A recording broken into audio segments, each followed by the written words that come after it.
Calling Dr. Red Flag. Please report to the front desk.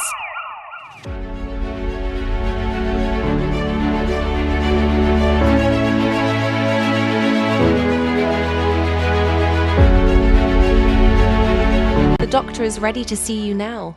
Dr. Red Flag here with another message where we can grow and notice the red flags together. Today's topic is we're separated, but nothing about it is clear. Dating to me now is like a job that you're not getting paid for. Similar to parenting, there's no six-figure salary that you're going to receive yearly until your child is 18 years old and in college or moving on with their life. You don't get paid. And so here you are in this huge dating pool to weed out the bad, the ugly, and the indifferent. There's a phrase that sounds simple but carries a lot of confusion. We're separated. It's said calmly, sometimes even casually, as if it clears everything up, as if it makes the situation safe.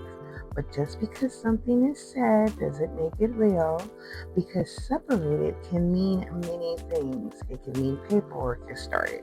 It can mean emotional distance, or it can mean nothing has actually changed at all.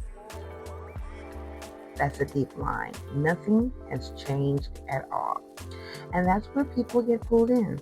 You meet someone and they tell you they're no longer with their spouse, and also maybe cohabitating or in a monogamous relationship. This is more about those who are married. They explain the situation in a way that feels believable, maybe even convincing. They might say it's complicated, that things are ending, that they're just in transition, and you want to believe it because everything else feels right. The connection is there, the conversations are there, the attention is there, so you move forward. But slowly, things don't fully add up. They can't answer calls at certain times. They go quiet without explanation. They're unavailable in ways that don't feel normal. And when you question it, there's always a reason, a story, an excuse, something that keeps you from seeing the full picture. Psychologically, this is where manipulation begins. Not always loud or obvious, but subtle. It relies on partial truth, emotional access, and just enough consistency to keep you engaged. Because if they gave you nothing, you leave. But if they give you just enough, you stay. And that's the pattern.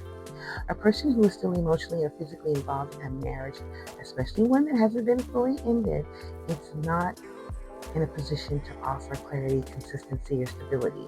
They're operating in two realities at once. And to maintain that, they have to divide their time, their attention, and their truth. That's where secrecy becomes normal. Not because the situation is truly complicated, but because it's not being handled honestly. There's also something deeper at play.